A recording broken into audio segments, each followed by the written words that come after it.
문재인 대통령이 남북미 정상의 판문점 회동에 대해 북미가 사실상의 적대 관계 종식을 선언한 것이라고 설명했습니다. 올해 상반기 전국 아파트값이 6년 만에 하락한 가운데 가장 많이 내린 곳은 경남 김해시로 나타났습니다.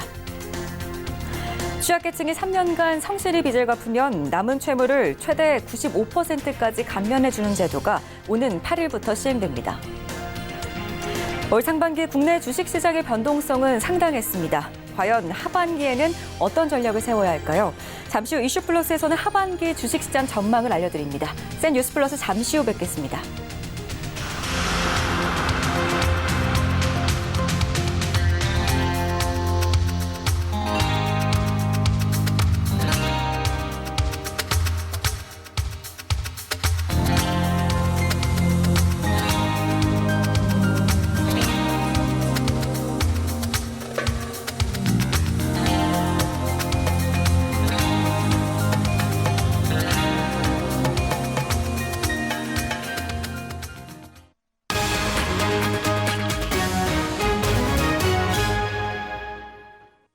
시청자 여러분 안녕하십니까? 센 뉴스플러스 김민재입니다.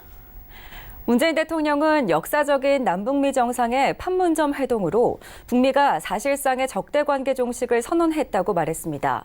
문 대통령은 오늘 국무회의를 주재한 자리에서 정전협정 66년 만에 처음으로 북미 정상이 함께 군사분계선을 넘었고 남북미 정상의 3자 회동도 이뤄졌다면서 이같이 밝혔습니다. 문 대통령은 트럼프 대통령과 김정은 위원장의 상식을 뛰어넘는 놀라운 상상력의 선물로 역사를 진전시킬 힘을 만들어냈다고 평가하면서 판문점 회동을 토대로 그 의미를 되새긴다면 앞으로 이어질 북미 대화에서 반드시 훌륭한 결실을 맺을 것이라고 기대한다고 말했습니다. 이와 함께 판문점 회동에 앞서서 트럼프 대통령과 DMZ 초소를 함께 방문해 개성공단이 남북 경제와 안보에 가져다줬던 긍정적 효과를 설명했다고 밝혔습니다. 문 대통령은 우리 정치에서도 부족한 것은 상상력이라며 과거의 정치 문법과 정책을 과감히 뛰어넘는 풍부한 상상력의 정치를 기대한다고 덧붙였습니다. 올해 상반기 아파트값이 가장 많이 내린 곳은 경남 김해시, 가장 많이 오른 곳은 전남 광양시로 나타났습니다. 한국감정원에 따르면 올해 상반기 전국의 아파트값은 1.85% 하락했습니다. 상반기 기준으로 아파트값이 내린 것은 2013년 이후 6년 만에 처음입니다. 김해시는 상반기에만 아파트값이 6.58% 하락했는데 조선업 불황 등 지역 경기 침체와 입주 물량 증가 등의 영향을 받았다는 분석입니다. 반면 광양시의 아파트값은 2.53% 상승했습니다. 이 지역은 제철소 등 철강업체 근무 수요가 꾸준한 데다 외지인의 갭 투자가 증가하면서 가격이 올랐다는 게 현지 중개업소의 설명입니다. 주식시장에서 미디어 대장주로 일컫는 CJ ENM과 스튜디오 드래곤이 드라마 사업의 부진으로 주가가 고전을 면치 못하고 있습니다. 증권가에서도 이들에 대한 투자 의견이 엇갈리고 있는데요. 국내 미디어 산업의 만병통치약은 중국 시장이라는 분석이 나옵니다. 양한나 기자입니다. CJ ENM과 스튜디오 드래곤이 52주 신저가를 이어가고 있습니다. CJ ENM의 자회사 스튜디오 드래곤이 선보인 대작 드라마 아스달 연대기가 기대에 못 미친 탓입니다. 스튜디오 드래곤은 미디어 콘텐츠 업계 절대 강자로 꼽히지만 제작비의 증가세가 계속돼 추가적인 수익이 절실한 상황입니다. 국내 미디어 기업들이 수익을 낼 수 있는 핵심은 중국 시장이라는 분석이 나옵니다. 신한금융투자 홍세종 연구원은 2013년 말 드라마 별에서 온 그대가 중국 시장을 강타하면서 중국 전역에 한류 열풍이 강화되기 시작했고 콘텐츠 가격도 급격히 상승했다고 설명했습니다. 현재 중국이 한류를 제한하는 한한령 규제로 한국과 중국 간 콘텐츠 교류가 어려운 상황입니다. 더불어 국내 미디어 시장은 광고를 놓고 플랫폼과 콘텐츠의 경쟁이 심화하는 반면 제작비와 인건비는 빠르게 증가해 성장성에 제한이 있습니다. 미디어 산업의 핵심 지표인 가입자당 월평균 매출액 ARPU 역시 수년간 하락세입니다. 특히 제작비 약 540억 원이 투입된 스튜디오 드래곤의 아스달 연대기와 같은 대작은 국내 광고로만 대응해서는 힘들다는 지적입니다. 결국 국내 콘텐츠의 중국 시장 진입이 허용돼야 미디어주의 본격적인 주가 상승이 가능할 전망입니다. 증권가에서는 중국 내 규제 완화 시점을 4분기로 보고 있습니다. 서울경제TV 양한나입니다. 오는 8일부터 취약계층이 3년간 성실히 빚을 갚으면 남은 채무를 최대 95%까지 감면해주는 제도가 시행됩니다. 주택담보대출의 경우 상환 능력에 따라 적용을 달리하는 채무조정안도 함께 가동됩니다. 보도에 이하라 기자입니다. 금융위원회와 신용회복위원회가 취약채무자 특별감면제도와 채무조정 다양화 방안을 공개했습니다. 기존에는 일정 수준을 변제해야 자녀 채무가 면제됐지만 특별감면은 상환 능력에 따라 일정 기간 갚아나가면 변제한 금액과 상관없이 남은 빚을 면제받을 수 있는 제도입니다. 대상은 기초생활보장 수급자, 중증장애인, 만 70세 이상 고령자, 장기소액 연체자 등입니다. 채무 과중도와 상관없이 상각 채권은 70에서 90%, 미상각 채권은 30%의 비율로 채무 원금을 감면해주는 방안. 채무 원금이 총 1,500만 원 이하인 경우 감면된 채무를 3년간 연체하지 않고 최소 50%를 성실히 갚을 경우 남은 빚은 면제됩니다. 예를 들어 채무원금이 700만 원이고 월소득이 140만 원인 고령자가 채무조정을 신청하면 기존에는 채무조정 후 빚이 490만 원이었지만 이제는 340만 원으로 줄어듭니다. 고령의 채무자가 340만 원 중 절반인 50%를 3년간 잘 갚는다고 하면 가용소득 4만 7천 원으로 36개월만 갚으면 되는 셈입니다. 금융위 관계자는 감면 수준을 기존보다 높이고 이후 남은 빚에 대해서는 절반만 성실히 갚아도 나머지를 탕감해준다며 앞과 뒤에서 두 차례 감면이 되는 것이라고 설명했습니다. 주담대 채무조정 활성화 방안은 채무자의 상환 능력에 맞게 채무조정 방법을 달리 적용하는 게 핵심입니다. 금융회사의 조정안 동의율을 높이기 위해서입니다. 기존에는 상환 능력을 고려하지 않은 채 분할 상환, 상환유예, 금리 인하를 일률적으로 적용했는데 금융회사가 이런 식의 채무 조정을 수용하는 대신 경매를 하는 경우가 많았습니다. 실제로 신용회복위원회의 주담대 채무조정 실적은 2013년 101건에서 2018년 50건으로 크게 줄었습니다. 신용회복위원회는 8일부터 이런 방안의 채무조정 신청을 새로 받습니다. 서울경제TV 이하라입니다.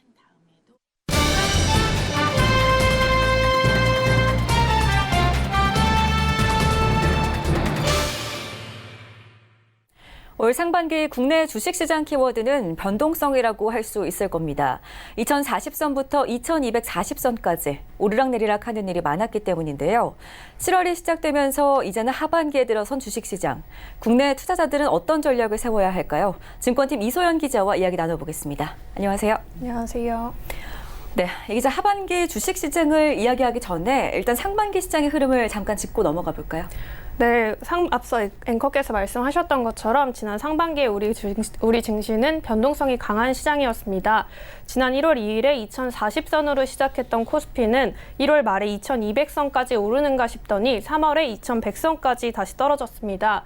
이후 4월에 다시 반등을 하던 주가는 바이오랑 미중 무역 전쟁이라는 악재가 터지면서 지난 5월에는 2100선이 무너지기도 했습니다. 그리고 현재는 2100선을 유지하고 있는 상황입니다. 네. 상반기를 한번 짚어봤으니까 이제 빗나간 시장은 뒤로 하고 하반기 주식시장에 대해서 이야기를 해봐야 될 것 같은데요. 오늘 하반기 주식시장과 관련해서 국내 주요 증권사 리서치센터장들이 강연을 열었다고요? 네, 금융투자협회가 열었던 증시 콘서트 현장에서인데요. 각 증권사의 리서치센터 센터장들이 참석해 각 분야별 전망을 내놨습니다. 참석자는 오현석 삼성증권센터장, 그리고 조용준 하나금융투자센터장, 최석원 SK증권센터장, 이창목 NH투자증권센터장이었습니다. 이들은 각각 국내외 증시, 채권, 매크로 이렇게 분야를 나누어서 전망을 발표했는데요. 이들 중에 오현석 삼성증권센터장을 증시 콘서트 전에 사전 인터뷰를 통해서 이야기를 들어봤습니다. 오현석 센터장은 상반기 주식시장의 변동성을 가장 키웠던 요인인 미중 무역 분쟁에 대해서 관세 협상이 타결될 것이라고 전망을 내놨는데요. 타결이 이뤄질 거라고 보는 이유에 대해서는 미국의 대선 사이클이 도래하고 있다는 점, 그리고 중국의 IT 제조기업들이 일제히 무너질 수도 있다는 점을 배경으로 꼽았습니다. 네, 일단은 변동성을 키웠던 미중 무역 분쟁이 해소가 된다면은 국내 주식 시장에도 좋은 소식이 될 것 같은데요. 그렇다면 투자자들은 하반기에 어떤 전략을 취하면 좋을까요? 네, 해당 부분은 인터뷰를 한번 들어보시죠. 기본적으로 관세 전쟁 관련된 쪽은 타결된다라고 보는 시각이거든요. 그래서 시장 전반적으로는 하반기에 저희는 2,350선까지 업사이드 있다라고 얘기를 하는 거고요. 여전히 하반기에 업사이드 기회 있다라고 본다라는 거죠. 그래서 주식은 팔지 말고 좀 보유하는 게 좋겠다라고 얘기하는 거고, 또 무역 분쟁 관련된 쪽의 스토리가 좋은 쪽으로 진행이 되면 예를 들면 IT 쪽도 기회가 좀 있을 거고, 다음에 당장은 차이나 플레이 쪽이 훨씬 좋아질 수 있으니까. 네. 네, 오현석 센터장은 또 차이나 플레이 관련된 거 외에도 5G랑 핀테크 관련 종목을 포트폴리오에 담으라고 추천했습니다. 네, 투자 전략 잘 들어봤습니다. 여기다가 이제 곧 발표될 기업들의 2분기 실적과 관련한 언급도 하셨다고 들었는데요. 어떤 내용이었을까요? 네, 오현석 센터장은 일단 이번 2분기 시즌에는 실적 조정 하향이 불가피할 것이라고 가장 정점을 찍을 것이라고 이야기했는데요. 3분기 역시도 역성장이 이뤄지겠지만 실적을 조정하는 폭이 보다 개선될 것이라고 내다봤습니다. 경기 불황에 대해서는 민간 부분의 저축과 투자의 갭, 그리고 기업의 신용 공급 확장, 그리고 자산 가격의 버블 등을 통해서 불황을 측정한다고 이야기했는데요. 현재 이 지표들이 불황을 나타낸다고 하기는 어렵다고 말을 했습니다. 또한 미국의 경제 성장률이 2%대로 전망되는 상황에서 불황을 논하는 것은 조금 어렵다고 의견을 내기도 했습니다. 네, 주가가 바닥을 통과했다는 의미로 해석해 볼 수도 있을 것 같은데요. 국내 주식시장 이외 해외 시장 전망에 대해서도 사전 인터뷰를 진행했다고요? 네, 해외 시장과 관련해서는 조용준 하나금융투자센터장과 사전 인터뷰를 진행했는데요. 조용준 센터장은 미중 무역 분쟁의 부분적 해결과 미국 달러의 약세를 고려할 때 하반기에는 이머징 마켓을 포트폴리오에 담으라고 추천했습니다. 관련 내용 역시 인터뷰로 한번 들어보시죠. 글로벌 주요 정부들이 이제 통화 완화적인 정책을 쓰기 때문에, 그러니까 유동성을 공급하기 때문에, 특히 이제 FOMC에서 금리 점도표도 내렸지만 금리를 인하할 가능성이 커졌기 때문에 달러가 약세로 좀 바꿔지고 있잖아요. 네네. 그래서 3분기 동안에는 미중 무역 전쟁하고 미금리 인하를 감안해 보면 위안화나 원화가 좀 다시 강세로 지금 이미 전환되고 있고, 뭐 그런 것들을 좀 생각해 본다 그러면 이머징 시장이 좀 상대적으로 괜찮지 않겠나. 네, 조용진 센터장의 인터뷰 내용을 좀 살펴봤는데요. 그렇다면 조용준 센터장이 꼽은 이머징 마켓에는 어떤 것들이 있는지 궁금합니다. 네, 일단 국내에서 투자자들이 해외 시장에 주식 투자를 할 때 기본적으로 미국과 중국을 포트폴리오에 담는다는 전제로 인도와 베트남을 추가적으로 추천했는데요. 인도의 경우에는 모디 총리가 집권을 한 뒤에 모디노믹스가 추진되면서 꾸준히 경제적인 성장기에 접어들었다라고 평가했고요. 베트남 경우는 올해 6.5%대의 성장률이 전망되면서 외국인의 자금이 꾸준히 유입되고 있기 때문이라고 이야기했습니다. 네, 이와 더불어서 또 오늘 증시 콘서트에서는 국내외 주식시장 전망 이외에도 또 채권이나 매크로 관련해서 다양한 이야기가 오갔다고 하던데요. 증시 콘서트 현장에도 다녀오셨잖아요. 현장에서 오간 내용도 간단하게 설명을 부탁드리겠습니다. 네, 앞서 말씀드렸던 국내외 국내의 상황 외에도 채권, 금리, 매크로와 관련된 이야기들이 오고 갔는데요. 먼저 채권과 금리에 관련해서 이야기했던 최석원 SK증권 센터장의 경우에는 세계 경제가 둔화되는 가운데에서 한국의 경제 성장률은 2%대 정도일 거라고 전망을 했습니다. 그리고 금리 인하와 관련해서는 미국 주도의 글로벌 팽창 정책, 미국 주도의 팽창적 통화 정책과 암묵적인 글로벌 공조 속에서 오는 2020년까지 두 차례 금리 인하가 있을 것이라고 전망했습니다. 마지막 연사는 매크로 분야에 대해 강연을 했던 이창목 NH투자증권 센터장이었는데요. 이창목 센터장 역시 앞서 전해드린 오현석 센터장의 의견과 비슷하게 미중 무역 분쟁에 대해서 글로벌 무역의 판을 깨지는 않는 쪽으로 진행이 될 것이라고 전망했습니다. 그리고 국내 경제와 관련해서는 메모리 반도체의 수출 부진 그리고 고용 지표의 악화를 전망했는데요. 특히 고용 지표와 관련해서는 60대 이상의 연령층에서만 고용 회복세가 나타나고 있다는 점을 지적하기도 했습니다. 네, 각 증권사의 리서치 센터장들의 입을 통해 들어본 하반기 주식시장 전망이었습니다. 자, 이 기자 오늘 말씀 고맙습니다. 감사합니다.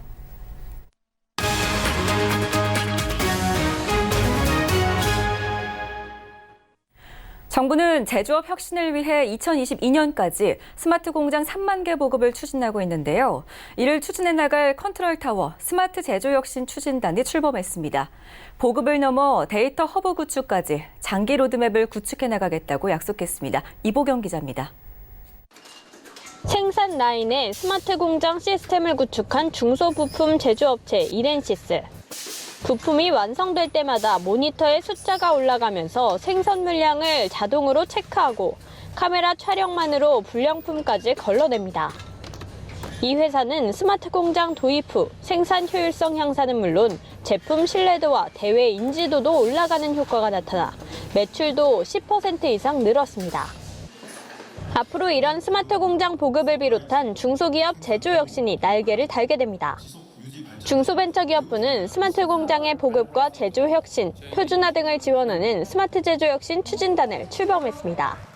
스마트 제조 혁신 추진단은 2022년까지 스마트 공장 3만 개 보급을 달성할 뿐만 아니라 고도화와 AI 데이터 허브 구축까지 장기 로드맵을 추진해 나가겠다고 밝혔습니다.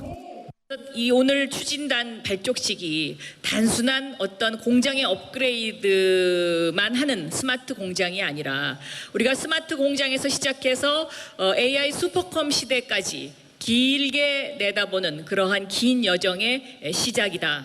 이렇게. 중소기업의 스마트 공장 보급과 확산을 위해 대기업과 공공기관은 적극적인 지원을 약속했습니다. 서울경제TV 이보경입니다.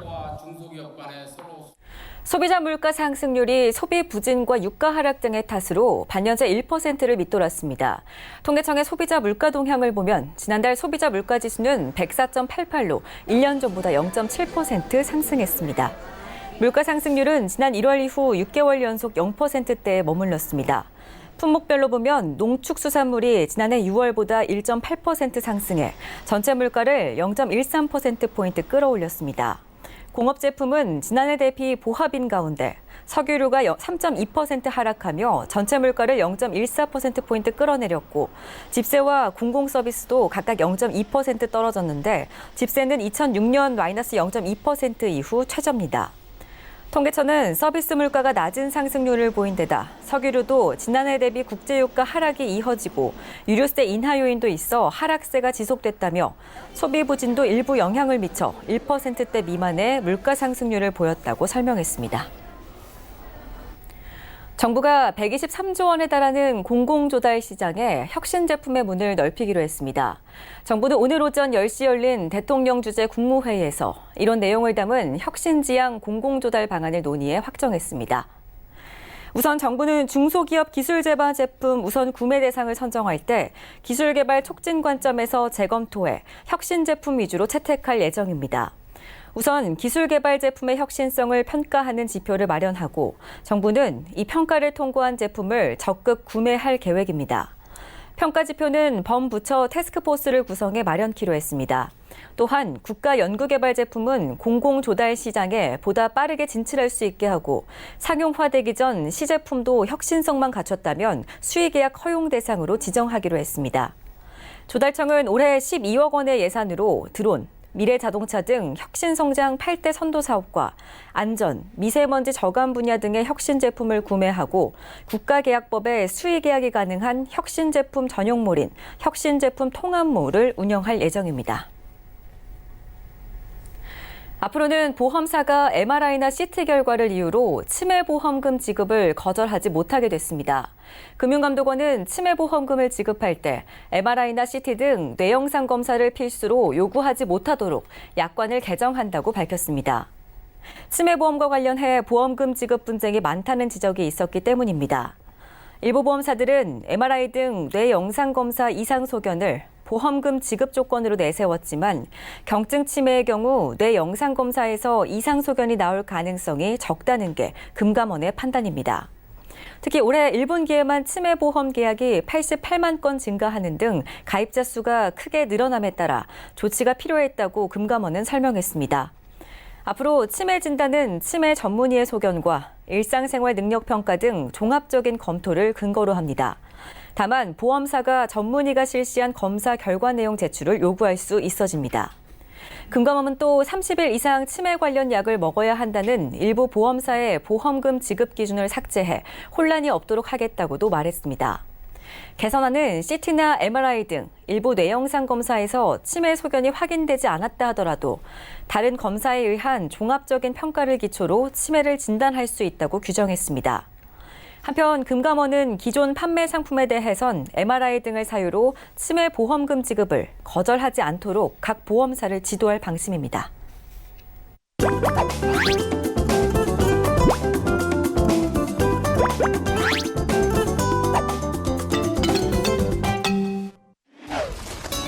지난 주말 문재인 대통령과 도널드 트럼프 미국 대통령 그리고 김정은 북한 국무위원장이 판문점에서 만났습니다. 정전선언 이후 66년 만에 군복이 아닌 양복을 입고 판문점에서 이뤄진 3자 회동에 전 세계의 이목이 쏠렸는데요. 한반도의 평화체제 확립 가능성을 일찍부터 점친 한 세계적인 투자자의 예견이 담긴 책이 화제입니다. 짐 로저스의 신간 세계에서 가장 자극적인 나라 샌즈라이프로 살펴봅니다.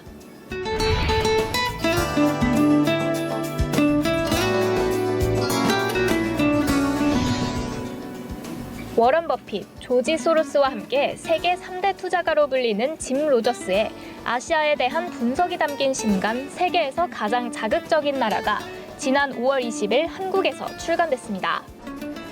수년 전부터 북한 개방 움직임을 예측하고 북한 투자에 대한 기대감을 숨기지 않아왔던 짐 로저스.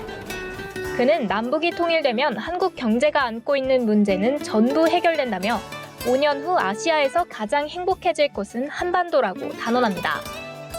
북한의 풍부한 자원과 값싼 노동력이 한국으로 흘러들어가고 한국 재벌 기업들을 필두로 러시아, 중국 등 주변 국가에서도 북한에 대한 투자에 적극 나설 것이라며 북한 경제의 두 자릿수 성장을 내다봤습니다.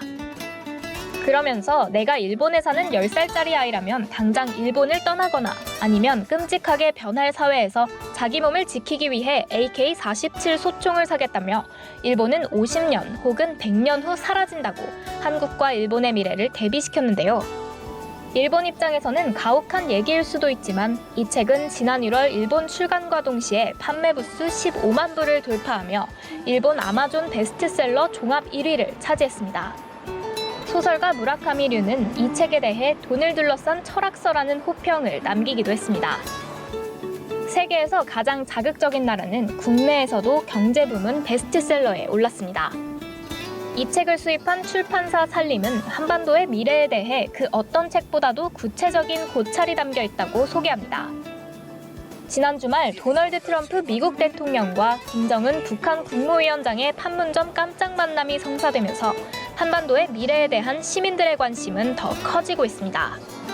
좋은 일이 한번 생기면은 또 그게 연달아 좋은 일이 또 생길 수도 있잖아요. 그래서 이번에 그렇게 급작히 해서도 좋은 결과로 나타난 것이 좋은 씨앗을 우리 대한민국에 뿌려진 것 같아요.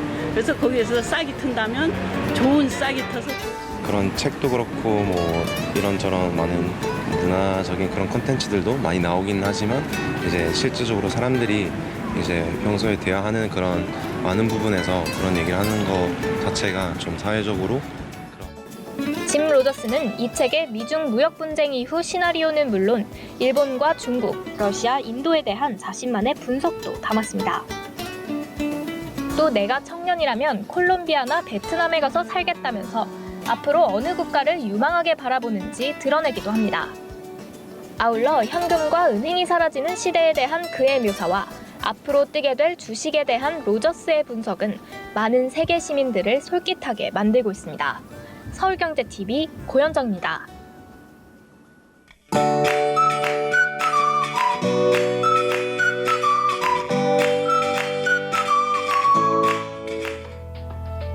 안녕하세요. K웨더 라이프스타일 리보 박유라입니다. 장마가 쉬어가면서 연일 무더운 날씨가 이어지고 있습니다. 내일도 낮 동안 서울은 31도, 대구는 32도까지 치솟겠는데요. 이에 따라 영서와 경북에는 폭염특보가 내려진 상태입니다. 특보는 앞으로 그 밖의 지역으로도 확대될 수 있는 만큼 기상정보를 잘 체크하셔야겠습니다. 한편 강한 햇볕에도 주의가 필요합니다. 자외선 지수 매우 나쁨 단계까지 오르겠고 오존의 농도도 짙어질 것으로 보이는데요. 장시간 야외 활동은 되도록 피하시는 게 좋겠습니다. 내일 중부지방은 대체로 맑겠고 남부지방은 구름 많겠습니다. 다만 제주도는 장마 전선의 영향을 받아 오전까지 5에서 20mm의 비가 내릴 것으로 보입니다. 한편 미세먼지 농도는 보통 단계로 대기질은 양호하겠습니다. 내일은 서해상에 위치한 고기압의 가장자리에 들겠고요. 제주도는 장마 전선의 영향을 받겠습니다. 다음은 자세한 지역별 날씨입니다. 중부지방 대체로 맑겠고 낮 동안 30도 안팎까지 올라 덥겠습니다. 서울과 춘천, 청주 31도, 대전 30도로 예상됩니다. 동해안 대체로 맑겠지만 습도가 높아 후텁지근하겠습니다. 한낮에 강릉 27도, 속초 29도가 되겠습니다. 남부지방 구름 많겠고 제주도는 오전까지 장맛비가 내리겠습니다. 낮 기온 광주 30도, 대구 32도를 보이겠습니다. 제주 해상으로 비가 오겠고요. 물결은 대체로 잔잔하게 일겠습니다. 다만 서해상은 모레까지 안개가 짙게 끼는 곳이 있겠는데요. 안전에 유의하셔야겠습니다. 날은 갈수록 더 더워지겠고요. 토요일에는 장마 전선이 북상해 제주도와 남해안에 비를 뿌릴 것으로 전망됩니다. 기상정보였습니다. 센 뉴스 플러스 여기까지입니다. 시청해주신 여러분 고맙습니다.